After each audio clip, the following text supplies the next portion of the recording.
Ну вот следующий вопрос, немножко о российском Counter-Strike. Вот сейчас на большую сцену вернулся тег Virtus.pro, за который вы играли. Вот вспоминаете ли вы иногда вот те времена? Как сильно вот вообще повлияло ваше пребывание в этой команде на дальнейшую игровую карьеру? Это был период поставления нашего, скажем так, игрового мастерства. Мы проводили в тот период, мы проводили за компьютерами вообще столько времени, сколько мы вообще никогда до этого не проводили, потому что мы переехали жить в другой город ради игры, просто поставили в своей жизни, всю свою жизнь на кон. Да, вот.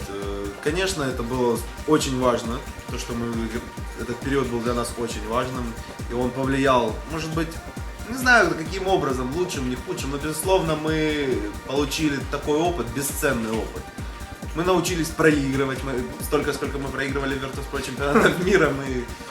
Не, на самом деле, смысл в том, что Virtus.pro мы приехали с пониманием Counter-Strike, командной игры, но не понимание, что такое вообще индивидуальный скилл на том уровне, который мы потом только начали получать. Да? То есть мы на самом деле играли с топовыми командами в команде Virtus.pro с самого начала. И мы не понимали, как команды по интернету, игроки индивидуальные, могут вообще вот так себя проявлять. Такие, знаю, фишки, такие прострелы и куча-куча всего. И именно за счет интернета, многих тренировок и опытных ребят, таких как Леша Лекс в тот момент, он вообще считался одним из лучших игроков мира, да, и как бы за счет этого всего, в многих тренировках, мы очень много начали понимать того, чего мы вообще не понимали, получать этот бесценный опыт, вот, и именно сейчас, допустим, даже 1,5 года назад, когда собралась наша команда Na'Vi, без этого опыта каждый игрок в нашей команде сталкивался с такими ситуациями. Все ребята опытные, то есть как бы можно было отметить именно Арсения, допустим, нашего игрока Сеню, но видно было, что вначале ему было тяжелее всех в нашем коллективе. Но спустя вот буквально время, да, видно, что парень набрал такую форму, что он просто получил тот скилл, который был ему нужен вот за это время, и сейчас он не отстает. Соответственно, такая же была ситуация как бы и Virtus.pro, когда мы приехали, мы отставали с Ваней. Вот, нас взяли как бы как ударную мощь, но мы набирали очень быстро, мы очень проводили, верно Ваня сказал, времени за компьютером, мы очень быстро прогрессировали и буквально за 2 месяца набрали уже такую серьезную форму, что мы смогли выиграть чемпионат, можно сказать, Европы в Москве. К сожалению, единственное, как бы, что можно сказать, такое не очень хорошее воспоминание, это просто то, что жизнь в Москве не в центре, а именно в Митино, именно не видеть вот этого самого как бы нереального, большого, скажем, не видел вот эту большую мощь, да, то есть как бы мы просто там живем, видим только какие-то дома, какие-то непонятных людей, которые ходят, зону. которые ходят, вот так вот смотрят, а тебе такое ощущение, что непонятно, что они вообще хотят, какие-то страшные люди просто. И у тебя, ты понимаешь, что тебе только надо думать сейчас, только сосредоточиться на Counter-Strike и все. Дом, Counter-Strike, компьютер, все. Соответственно, в плане игры, да, все хорошо. В плане именно развития самой жизни, каких-то там, какой-то личной жизни, в этом плане было очень тяжело.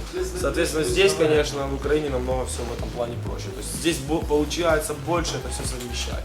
То есть можно сказать, что вот Virtus.pro послужит таким мостиком вот, к вашему чемпионату? Вот именно карьере, то есть именно, можно сказать, Counter-Strike'ера, да, то да, именно Virtus.pro это была часть. Вначале был это проект Просто в Украине, вторым было это именно Virtus.pro. Шагом выше. Как вот вы считаете, политика Лекса взять новых игроков в команду, это удачный маневр вот, с точки зрения команды, которая хочет ворваться в флот? Я считаю, что на территории СНГ это, да, есть, в принципе, как бы, вообще Леша Лекс, мне кажется, это уже топ-3. Неважно, кто с ним будет играть, мне кажется, он и даже там 3-4 таких хороших средних стрелка, буквально месяц тренировок, они будут топ-3. Но вопрос в том, что хотят они быть топ-3 или топ-1. Вот. Я не говорю про чемпионаты Европы или мира. Просто насколько я знаю, насколько я общался с Лешей, их именно задача и цель именно быть первыми хотя бы в своей стране. И, соответственно, с такой серьезной командой, как Moscow 5, довольно-таки перспективными тоже и хорошими игроками команды ЮССР. Вот, не знаю. Молодые, это в первую очередь, это нужно время. Это нужно время для того, чтобы они смогли себя открыть, показать, да, то есть на максимум. А насколько мы знаем, что, допустим, игроки Virtus.pro, такие как Алексей Колесников, Фин, да, они уже давно, то есть Финны, насколько я знаю, вообще, по-моему, 27 лет. Вот, Леша уже тоже там уже 24. 30. Соответственно, как бы ждать еще 2 года, там, пускай даже год, для того, чтобы молодые открыли, молодые таланты себе пооткрывали, это, конечно же, тяжело, поэтому я думаю, что это не до конца правильный выбор. Но с другой стороны, как бы, я не знаю, кого можно взять из стариков, вот в чем дело. Не позвонишь даже внуку, который не играет 4 года уже где-нибудь в Питере, которого другие вещи и так далее. Просто сейчас в России не так много осталось тех игроков, да, которые, ну, то есть, которые на самом деле на высоком скилле и показывали. Плюс ко всему, очень в России, в Москве тоже, сколько я пожил, там очень люди амбициозные, очень могут тебе улыбаться в лицо, и это везде такое происходит, но там эта тенденция была замечена больше всего. Улыбаться тебе, а потом за спиной говорить очень много всего другого. Соответственно, поэтому они еще пытаются выбрать себе составы именно за счет каких-то человеческих факторов, за счет отношений, что вот именно все будет нормально в этом плане. И до сих пор я считаю, что тоже не могут найти как бы эти нити отношений, потому что у них до сих пор происходят разные вот эти расклады. Тоже меняют часто составы и так далее. Вот такой вопрос. Вот в нашей большой, дружной и постоянно пополняющейся семье Нави... стране и семье Нави есть человек, как Сергей Зум Попов. Да. Он был менеджером в Pro100 и, ну, продолжительный период времени был с вами. Сейчас он арт-директор Нави, и хотелось бы услышать вот о вас некоторую характеристику ему. По сути, он же израстил в вас тоже, так скажем, геймерский потенциал какой-то. Он был с вами, вот как только вы начинали. Я могу сказать, что вообще Зум Попов это очень хороший друг Вани Эдварда, вот, поэтому я думаю, что больше как бы скажет Ваня. Я единственное, что скажу, ну то есть как бы это вот ту фразу, ну, значит, вот один период, один момент, на который мне очень больше всего запомнился, это когда мы поехали первый раз на Asus Cup Pro 100, это, по-моему, был 2005 год. Первый раз в 2004. В 2004 году мы поехали, да, первый раз. И с нами поехал такой тоже известный в комьюнити Алексей Джуниор и да, Кусов. И мы заняли на этом Асусе 3-е место, проиграв Virtus.pro и М19.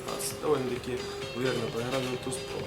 Вот. И спустя там какой-то период времени мы берем себе менеджером именно Зума.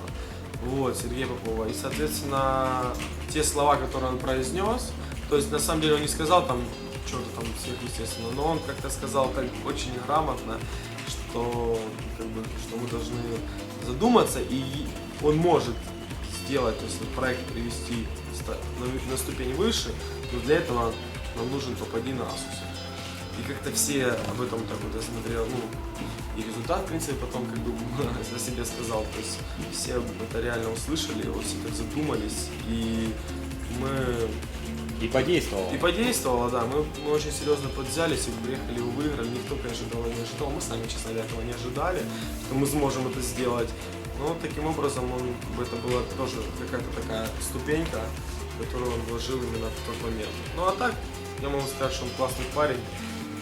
Много с ним провели времени и с менеджером Virtus.pro. Я очень рад, что он именно в нашей сейчас команде. Вот. Что судьба сводит уже 3-й или 4-й раз нас вместе. Ваня. Ну, так скажет Ваня. Да, я помню еще те времена, когда мы с Данилом предложили ему стать менеджером в Харьковском полигончике возле ларька, помнишь? Мы вдвоем ему предложили, он согласился. Вот, потому что, ну, мы считали его грамотным человеком, мы вообще не взрослым. знакомы. Мы с ним, ну так, были знакомы, но не общались так плотно. Вам было по сколько лет? Ну, так считай, 6 лет назад, ну где-то по 17. 16-17 лет. До этого, до того, как мы предложили ему быть нашим менеджером, он сотрудничал с командой Масса на тот момент, где играли братья наши Кексе. Да. Вот. Ну, он уже был небезызвестный человек в этой сфере, поэтому как бы, и мы заметили его потенциал тоже. Он согласился, и это было, скажем так, роковым моментом в нашей команде. Он сразу же выиграет первый Asus, про который рассказывал Данил. Все были невероятно возбуждены этой победой, просто я как сейчас помню эти первые деньги призовые, но это было незабываемое ощущение. С тех пор он как-то стал частью команды. Мы поняли, что в команде может быть не 5 человек, а 6. Это тоже очень важный момент. Я вообще считаю, что для команды... В команде Нави мы поняли, что их может быть и за 30. Соответственно, чем больше, чем еще даже лучше мы... Главное, нужные люди. Нужны люди. Вообще я просто по жизни очень уважаю этого человека, потому что во многом согласен с его позициями жизненными и люблю его просто как друга. А характеризовать, наверное, больше нечем. Ну, конечно, безусловно, я могу сказать много всего, но это самое главное. Это говорит обо всем, в принципе. Да. Про постоянно пополняющую семью я сказал не просто так. Вот все же знают, что здесь у тебя родилась дочка. Вот расскажи немножко вот о том моменте, когда она родилась, какие у тебя были эмоции, ощущения, как ты все чувствовал? Ну, честно сказать, именно я до конца этих ощущений именно в тот особенный момент не испытал. Ну, были, конечно, эмоции, ощущения, что, ну, в первую очередь от того, что вот она родилась. Слава богу, что все хорошо, что вот все, это сбылось уже, да, вот, свершилось. Но я много тоже спрашивал, что же должно произойти со мной. Да, в принципе, ничего не произошло, но все говорят, что как бы ты поймешь, что ты отец там к 3-4 месяцам, да. Вот, но так, в принципе, как бы очень долго ждали этого, все 9 месяцев, как ни странно.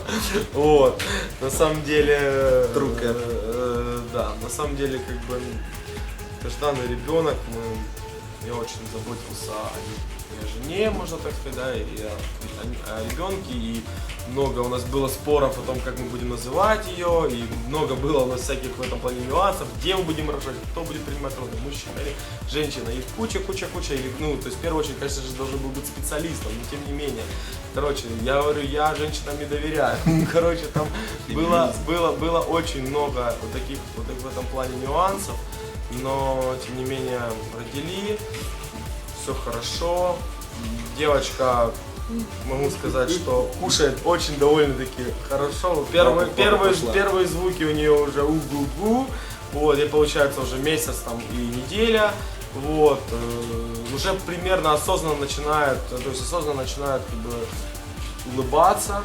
Вот, ну, вообще не там 3 месяцам, да, то есть как бы начинает смеяться, улыбаться там чуть позже. Ну так видно, что уже что-то начинает примерно смотреть на мир, как бы что происходит, все это узнавать. Я счастлив, все классно.